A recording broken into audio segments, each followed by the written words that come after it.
یہ کہانی ہے ہمارے پڑوسی ملک بھارت کی کہ جس نے اپنا ملک چلانے کے لیے 1980 کی دہائی میں بے تحاشا غیر ملکی قرضے لیے، مگر ان قرضوں سے بھی بھارت کی معیشت کو نہ سنبھالا جا سکا اور بھارت کی قومی پیداوار کچھوے کی رفتار سے آگے بڑھتی رہی۔ اس رفتار اور معاشی ناکامی پر بین الاقوامی برادری بھارت کو ہندو ریٹ آف گروتھ کے نام سے پکارنے لگی۔ بھارت دراصل 1984 میں اندرا گاندھی کے قتل کے بعد سے مسلسل معاشی مشکلات کا شکار ہو چکا تھا۔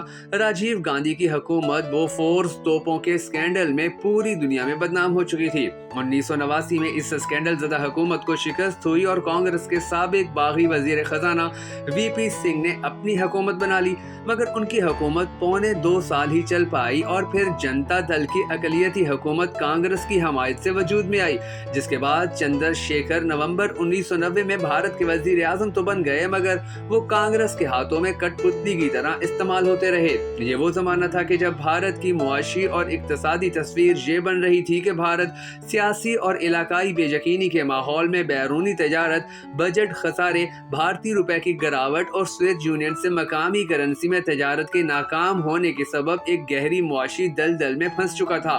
بھارت کی حالت اتنی پتلی ہو گئی تھی کہ چندر شیکھر حکومت فروری 1991 میں لوک سبھا سے قومی بجٹ تک منظور نہ کروا پائی۔ 1980 کی دہائی میں ترقیاتی ڈھانچے اور صنعت کاری کی جدت کے نام پر بین الاقوامی مالیاتی اداروں سے جو بھاری مشروط قرضے لیے گئے، اب ان کی واپسی کا مشکل مرحلہ درپیش تھا۔ ملک پر مسلسل سود چڑھتا جا رہا تھا اور قسطیں دینا مشکل تر ہوتا جا رہا تھا۔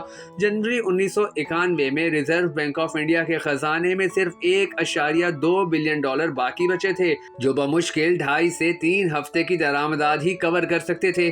عالمی مارکیٹ کو یقین ہو چلا تھا کہ بھارت تاریخ میں پہلی بار دیوالیے پن کا اعلان کرنے والا ہے، چنانچہ انتہائی اقدام کے طور پر 66 ٹن سونا بینک آف انگلینڈ اور زیورخ کے یونین بینک کے پاس گروی رکھوایا گیا۔ اس کے عوض مئی کے مہینے میں IMF نے رعایتی شرح سود پر $2.2 بلین کا ہنگامی قرضہ بھی منظور کیا تاکہ بھارت فوری ڈیفالٹ سے بچ جائے۔ اس دوران سابق وزیر اعظم راجیو گاندھی عام انتخابات کی مہم کے دوران تامل ناڈو میں ایک جلسے میں ایک سری لنکن ٹائیگر کے حملے کا شکار ہو گئے۔ کانگریس نے چندر شیکھر کی حمایت سے ہاتھ اٹھا لیا اور ان کی جگہ جون میں کانگریس نے PV نرسمہا راؤ کی قیادت میں مرکزی حکومت بنا لی۔ منموہن سنگھ کو وزیر خزانہ اور مونٹیک سنگھ اہلوالیہ کو ریزرو بینک آف انڈیا کا گورنر مقرر کیا گیا۔ یوں بھارت ایک بند گلی سے کھلی اور اصلاحی معیشت کے دور میں داخل ہو گیا۔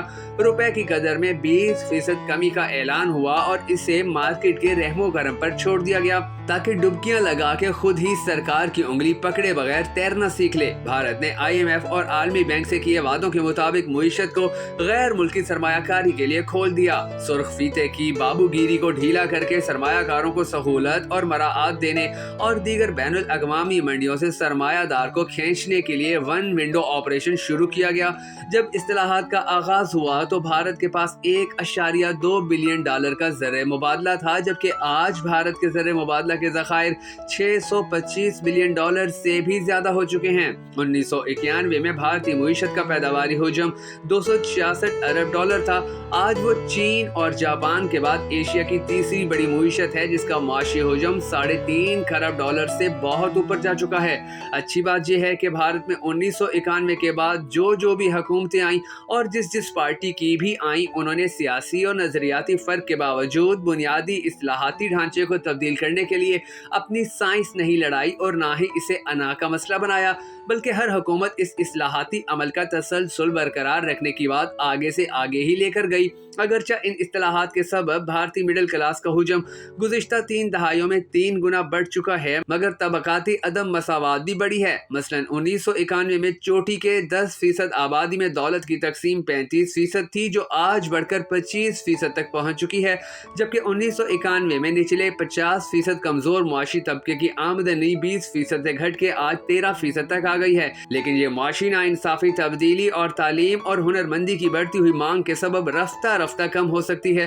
اصل بات یہ ہے کہ بھارت بطور ریاست اب دیوالیہ پن کے خطرے سے نکل کے ایک مضبوط معاشی طاقت بننے کی راہ پر چل نکلا ہے، اور یہ سلسلہ تب تک چلتا رہے گا کہ جب تک بھارتی سماج کو طرح طرح کے ہیلوں سے تقسیم کرنے والی پالیسیاں آگے چل کے بھارتی معیشت پر حملہ نہ کر دیں۔ بھارت کو مشکل حالات سے نکال کر ترقی کی راہ پر لانے کا کریڈٹ اگر کسی شخص کے سر جاتا ہے تو اس کا نام منموہن